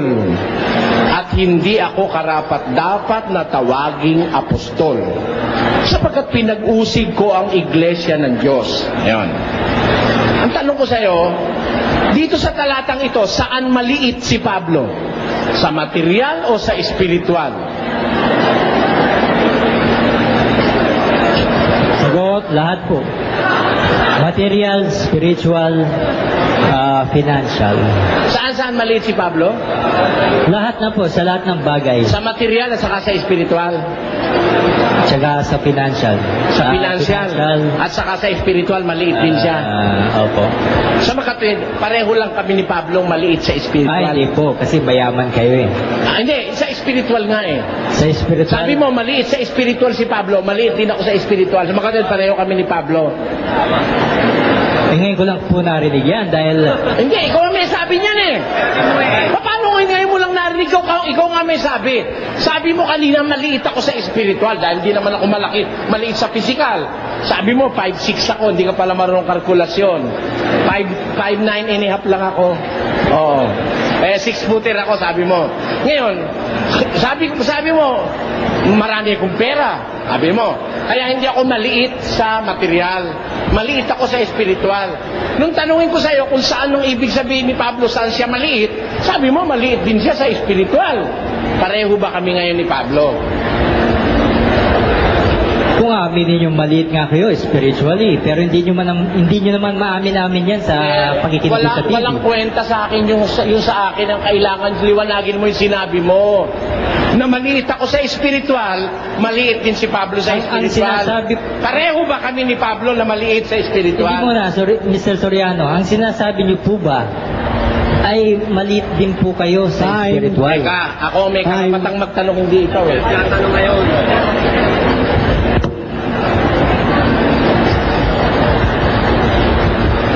Alam nyo mga kapatid, itong aming tema,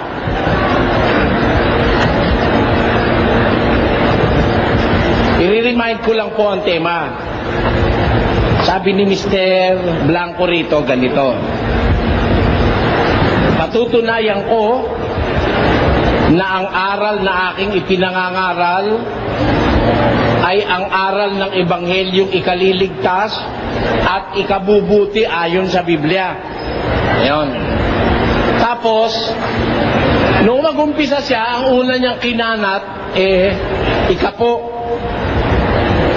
Patutunayan niya raw na yung aral niya, aral ng Ebanghelyong ikaliligtas. Ngayon, ang una niyang niliwanag ay yung daw ikapo. Tatanungin nga natin sa Biblia, mga kapatid. Pag-aaralan po natin, yung bang ikapo aral ng Ebanghelyo? Ito ba'y aral na itinuro ni Kristo at mga apostol? Ano ba ang kahulugan sa Biblia ng aral ng Ebanghelyo? Pakinggan nyo. Dito kay Lucas 16, ang versikulo 16 din, pakinggan nyo ang ating mababasa, mga kapatid. Ito po ang nakasulat sa Biblia. Ang kautusan at ang mga propeta ay nanatili hanggang kay Juan. Ayon. Yun ang wikang kautusan at yung mga propeta nanatili hanggang kay Juan. Meron ho bang hangganan yung kautusan at mga propeta? Meron. Maliwanag ang sabi ng Biblia, ang kautusan at ang mga propeta ay nanatili hanggang kay Juan. Tanong, yun ho bang ikapo kasama sa kautusan at sa mga propeta? Kasama. Ang katunayan, siya pa ang nag-cite ng talata, Malakay 3:10. As early as the time of Prophet Malakay, sinasabi na yung ikapo. Hanggang kailan ho nanatili yung kautusan at ang mga propeta? Nanatili hanggang kay Juan. Ulit ang basa, kapatid na Willie. Ang kautusan at ang mga propeta ay nanatili hanggang kay Juan. Ngayon, pagdating kay Juan, anong sabi?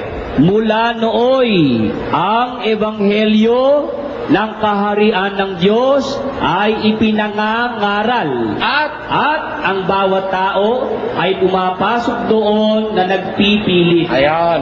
Pagdating ni Juan, mula noon ang wika ng Biblia, ang ebanghelyo ng kaharian ng Diyos ang ipinangangaral. Tanong, kasama ba sa ebanghelyo yung ikapo o hindi?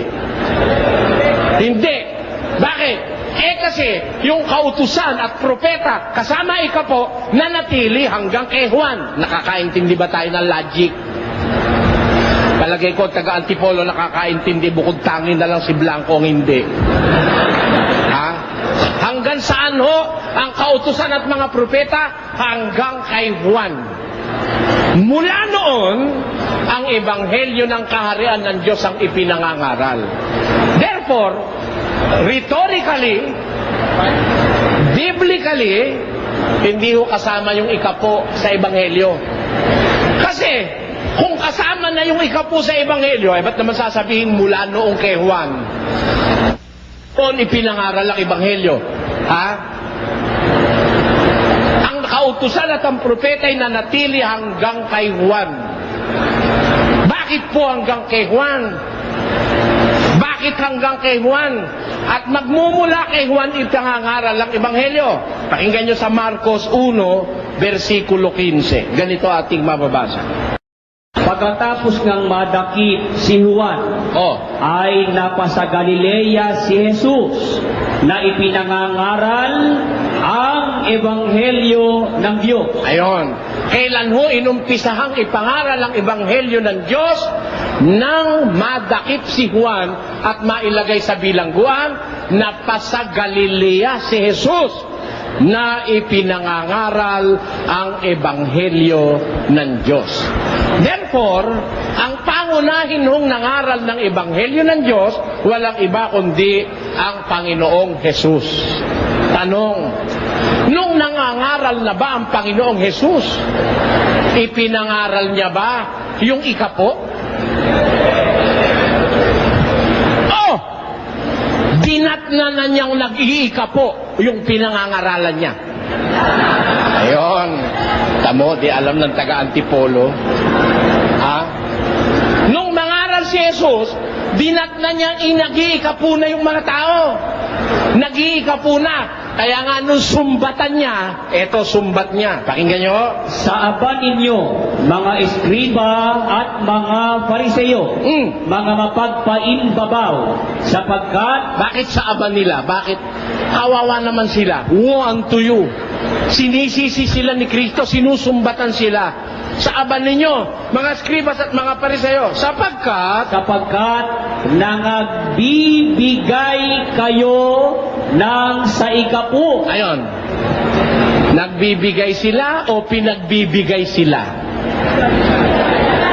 Nagbibigay na. Dinat na niya, nagbibigay na pala sila. Nung nangangaral siya ng Ebanghelyo, hindi na pala kasamang ipinangangaral niya yung ikapo. Kasi ang dinatnan niya na pinangangaralan niya ng Ebanghelyo, kasalukuyan ng nangagbibigay. Present progressive. Ulit. Sa aba ninyo, mga eskriba at mga fariseyo, mga mapagpaimbabaw, sapagkat nangagbibigay kayo ng saikapu ng yerba buena at ng anis at ng komino, at inyong pinababayaang di ginagawa ang lalong mahalagang bagay ng kautusan. Ayan. Kaya pala ito mga pariseyong ito'y kaawa-awa naman sa paningin ni Kristo. Mapapahamak sila kasi alisto sila sa pagbibigay ng ikapo. Pero mo pati anis. Sino ho nakakaalam sa inyo ng anis? Gaano ho kaliit ang anis? Yung komino, yung yerba buena, mga damo ho yun. Mga damong mababango, mga spices, parang ganon. Parang walang kakwenta-kwenta itong mga bagay na ito. Pero pati ito, iniikapuan ng mga eskriba at fariseyo. Pinakamaliliit na bagay, iniikapuan nila. Pero, pinababayaan ninyo yung lalong malalaki o mahalagang bagay ng kautusan. Nakita nyo? Ganon si Blanco eh. Matindi sila sa ikapu. Yung kasama niya mga born again, doon matitindi, mga pastor. Malakas kasing pagkakwartahan yan eh. Yung mga kasama niya. Ganon sila eh. Matinding pagkakwartahan yan eh. Pero nagbibigay kayo ng ikapu, nagbibigay na ba o hindi pa? Kung dinat na nga ni Kristo, nagbibigay na eh. Pero pinababayaan ninyo ang lalong mahalagang bagay ng kautusan. Alin yun? Na diliibat ang katarungan. At ang pagkahabag. Ano pa? At ang pananampalataya. Ayan. Meron palang mas mahalagang bagay ang kautusan kaysa sa ikapo. yung kautusan dinatnan ni Kristong ginagawa ng mga eskriba at pariseo, bagaman aktibo sila sa ikapo, pinababayaan naman nila yung lalong mahalagang bagay ng kautusan sa makatibagay ang pananampalataya, ang katarungan at ang pagkahabag na Dapat sana ninyong gawin ang mga ito. alin ang gagawin? Alin ang gagawin? Dapat sana ninyong gawin. Alin ang gagawin? Hindi yung hindi pa nila ginagawa. Amen? Aba, ikapuraw yun. E de, baliktad ang utak nitong kausap natin. Ikapuraw yun. Kaya nga sinabi ni Kristo, dapat sana ninyong gawin. Kasi hindi nga nila ginagawa eh. Ano ang ginagawa nila? Yung ikapo. Nakuha niyo punto, mga kababayan? Ulit. Sa aba ninyo, mga eskriba at mga fariseyo, mga mapagpaimbabaw, sapagkat nangagbibigay kayo ng sa ikapu ng yerba buena, at ng anis at ng komino, at inyong pinababayaang di ginagawa ang lalong mahalagang bagay ng kautusan. Alin ho ang hindi ginagawa? Yung lalong mahalagang bagay ng kautusan. Tuloy. Na diliibat ang katarungan at ang pagkahabag at ang pananampalataya. Tatapwat, dapat sana ninyong gawin. Alin ang dapat gawin? Di yung hindi ginagawa. Tama po, hindi. Alin yung hindi ginagawa? Yung lalong mahalagang bagay ng kautusan sa makatibagay ang katarungan, ang pagkahabag at ang pananampalataya na dapat sana ninyong gawin at ang mga ito at huwag pabayaang di gawin yaong iba. Ayon. Sa paggawa ng kautusan, dapat i-prioritize mo yung mas malalaking bagay ng kautusan. At huwag mo naman pababayaan kung mo maliit huwag lang gawin. Ayon. Sino kausap ni Kristo rito? Eskribas at pariseo. Kristiyano ho ba yung mga yun? Kaaway niya nga yun eh. Pag sinabi mong Kristiyano yun, lalabas malupit yung Kristo mo. Biro mo yung Kristiyano niya eh. Sinasaaban niya sa aban nyo, Kristiyano pala yun. Ha? Mali eh. Talagang kahit saan ko daanin si Mr. Blanco, ibatak mo lang kaisipan nito eh. Kumbaga ang mundo counterclockwise, kung umikot yung kanya clockwise eh. Alam nyo ba ang mundo kung umikot counterclockwise? Alam nyo ba yung mga regular cells of the body kung umikot counterclockwise? Si Mr. Blanco, clockwise. Baliktad ang naiintindihan niya kaysa doon sa realidad na nasa Biblia.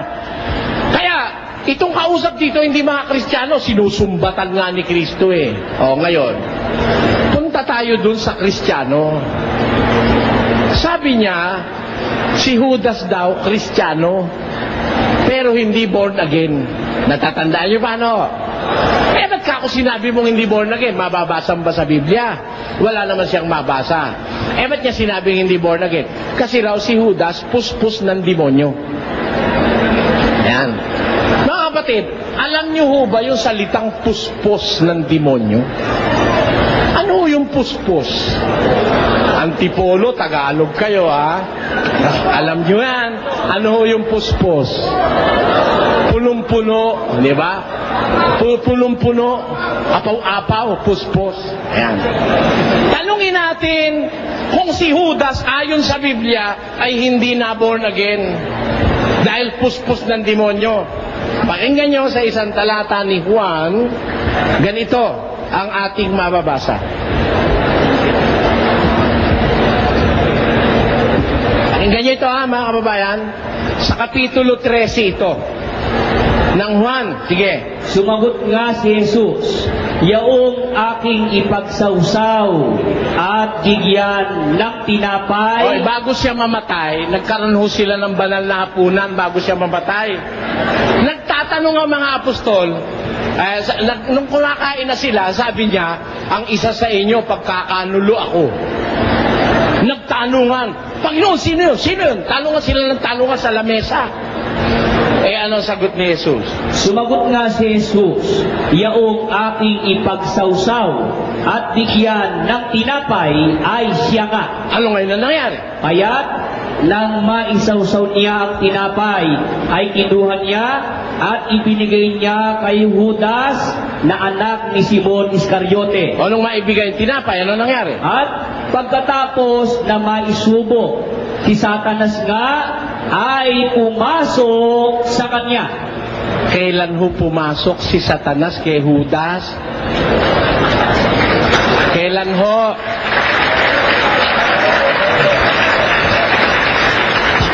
Kailan ho siya napuspos ng demonyo? Wala raw mababasa sa Biblia, hindi ka lang marunong magbasa. Nakita mo? Paul na naman, ikalima yan, gagraduate na yan, makita nyo. Kailan ho napuspos ng demonyo si Judas? Nung huling hapunan. Pero sa umpisa, si Judas may born again. Basa, pakinggan nyo sa Mateo 10. Ganito ating mababasa.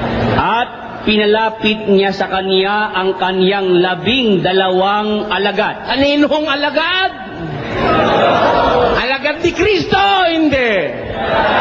Alagad. Kristiyano ba yung alagad o hindi? Kristiyano si Judas eh. Born again ba? Tuloy. At binigyan niya sila ng kapamahalaan laban sa mga karumal-dumal na espiritu. Yung mga 12, binigyan ng kapamahalaan laban sa karumal-dumal na espiritu. Nung panahon na yon, may karumal-dumal na espiritu na ba kay Judas? Binigyan nga siya ng kapamahalaan para sa mga karumal-dumal na espiritu di ba mga kababayan?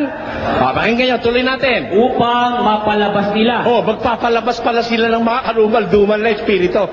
Sino itong mga 12 alagad na itong binigyan ng kapamahalaang magmilagro at magpalabas ng karumal-dumal na espiritu? Sino yan? Tuloy. Ang mga pangalan nga ng 12 apostol ay ito. Alin yun? Ang unay si Simon na tinatawag na Pedro at si Andres na kanyang kapatid. Sino pa? At si Santiago na anak ni Zebedeo at ang kanyang kapatid na si Juan. 4 na, tuloy. Si Felipe at si Bartolome. 6 na. Si Tomas at si Mateo na maniningil ng buwis.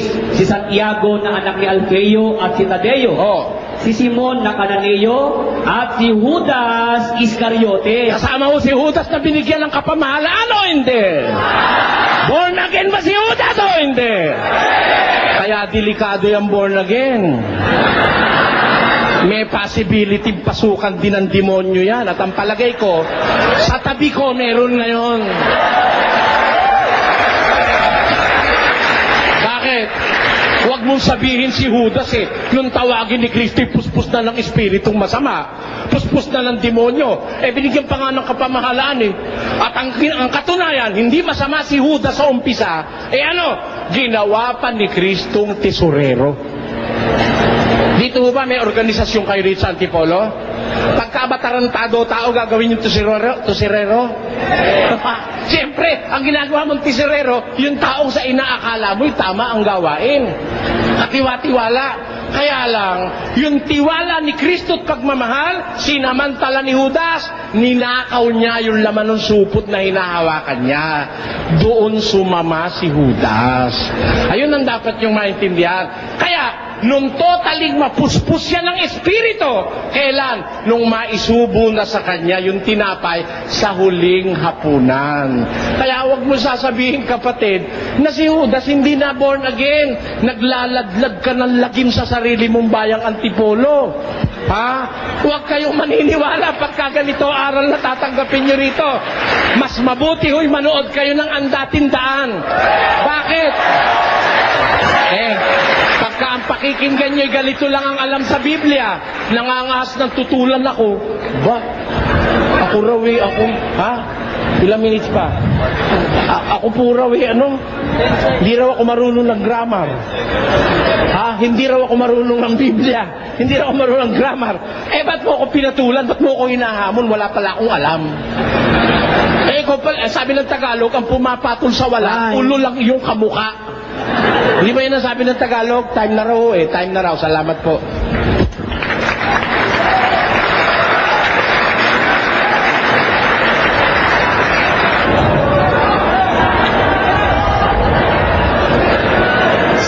inyo po bang samahan, Mr. Soriano, masama po bang magnakaw? Alam mo, walang samahan sa mundo na nagtuturo ng kanyang miyembro magnakaw. Kahit sa Katoliko, kahit sa Protestante, kahit sinong samahan. Ako'y naniniwala, walang samahang nagtuturong magnakaw ang miyembro niya. Masama yun. Babasa po ako sa Malakay 3:8. Ganito Kaya po. po lang. Malakay 3:8. Is it right for a person to rob God? Of course not. Yet you are robbing me. How, you ask, in the matter of tithes and offerings? Nag-iika po ba kayo, Mr. Soriano? Hindi. Sa makatuwid, kayo po ay nagnanakaw sa Hindi Diyos. kami kausap dyan, ano? Yung binasa mong talata, hindi kami kausap dyan. At sinasabi ko po naman na... Baka hindi mo alam kung sino kausap dyan sa binabasa mo. Tanong mo muna sa akin, sasabihin ko sa'yo. Kung gusto mong itanong, ngayon kung ayaw mong malaman ng tao, huwag mo nang itanong. Ako na lang mamaya magbo-volunteer. Alam nyo kasi, Mr. Soriano, yung mga ibang paratang nyo sa mga born again. Wala kang pakialam sa paratang ko. Ano ang tanong mo? Ano tanong mo? Oras ng pagtatanong mo, kapatid. Ayun nga po.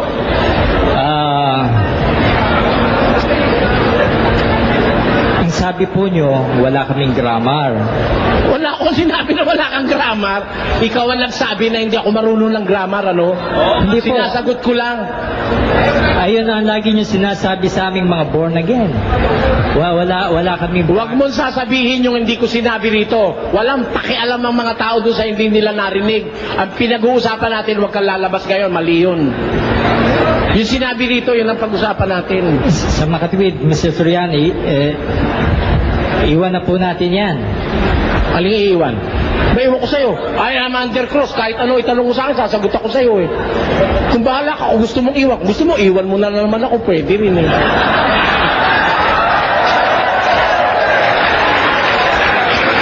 Di ba sa TV, iniwan mo ako?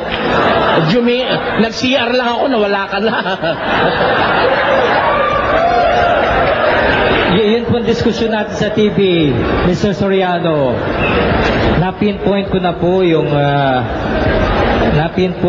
yung problema, Mr. Soriano. Wala akong pakialam doon. Magtanong ka na, kapatid. Sige. Oras ng pagtatanungin mo ito ngayon Masama rin po ba sa inyong manigarilyo? Alam mo, yung paninigarilyo, hindi lang sa amin masama yun, sa lahat ng tao masama yun. Ewan ko lang sa unggoy, pero sa tao masama yun, sabi ng mga... Saan po sa Biblia ang sigarilyo? Alin? Saan po sa Biblia ang sigarilyo? Wala sa Biblia salita sigarilyo. Alam mo kung bakit? Wala sa Biblia yung salita sigarilyo. Kasi hindi pa naiimbento sigarilyo nung isulat ang Biblia. Pero may tabako na noon. Parang ganito. Yung salitang Pilipinas, wala sa Biblia yun eh. Dahil yung salitang Pilipinas, ibinigay lang sa Kapuluang Pilipinas noong 1543. Doon lang ibinigay yun. Ibig po sabihin, Mr. Soriano, wala naman pala po sa Biblia. Di sarili nyo lang doktrina po yan. Yung bawat paninigarilyo. Miski ikaw nga nasa Biblia eh. Kaya lang, wala yung pangalan mo. Walang blanco sa Biblia. Pero ikaw nasa Biblia ka, Mateo 24:24, maraming lilitaw bula ang propeta, kasama ka ron.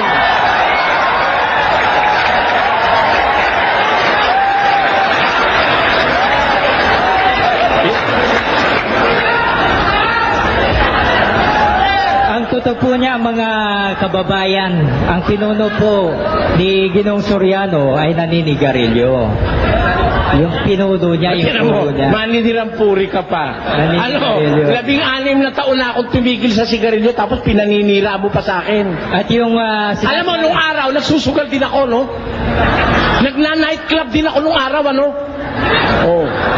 Kailangan pa ba akong siraan sa tao? Pero, nung makilala ko yung aral ni Kristo, tinigilan ko. Ewan ko kung ikaw, nagbabanal-banalang ka.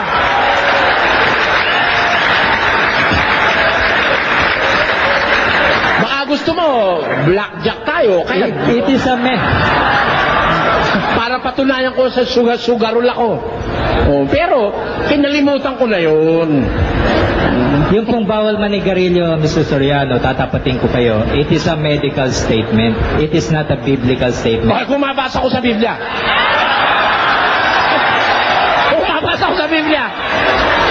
Basahin niyo yung salitang sigarilyo. Talo na ako, Mr. Soriano. Ay, tinan mo. Piloso ka palang kangkong eh. Basahin niyo, Mr. Soriano.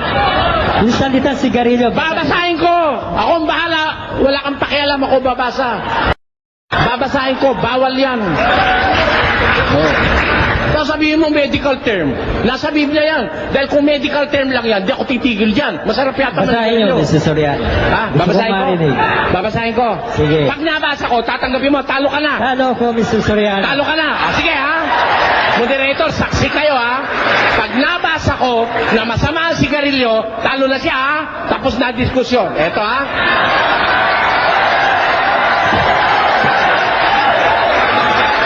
Tandaan nyo ang talata. Galacia 5:19. Patuloy. Eto po, basa. At hayag ang gawa ng laman sa makatwiday ang mga ito.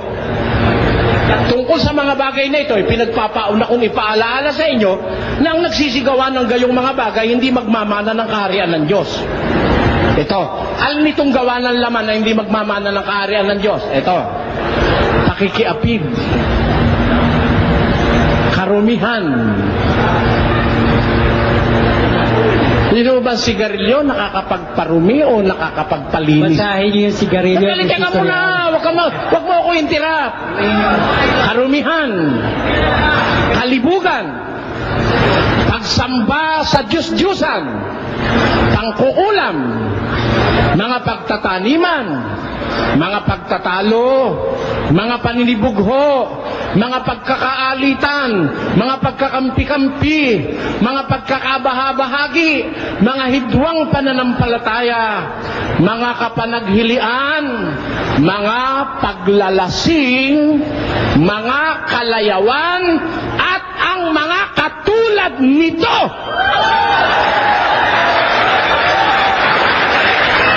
Ay aking ipinagpapaunang ipaalala sa inyo, ang nagsisigawan ng gayong mga bagay, hindi magmamana ng kaharian ng Diyos. Masama o ba o hindi? Alin nyo, mga paglalasing at mga katulad nito, mga vices, kasama ba ang sigarilyo? Hindi. Kasama, pati syabuhan doon. Pag sinabi mo na walang syabu sa Biblia, pwede ka lang magsyabu, ngayon din papadakip kita. May kasama akong pulis, akala mo? Kasama yung syabu ron, kasama yung marihuana ron, kasama ang sigarilyo ron, at lahat ng bisyong nakakapinsala sa kalusugan ng tao. Talo na si Blanco, hindi. Hindi ka marunong ng ano eh. Lohika.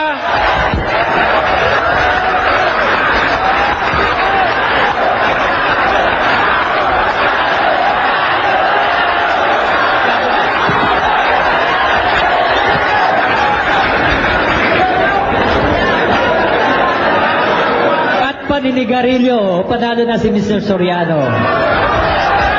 Wala po yung sigarilyo doon, Mr. Soriano. Wala po. Nandun. Wala ho ba, Mr. Moderator, yung sigarilyo sa binasa ko? Andon. Kasama po sa bagay na marumi yun eh.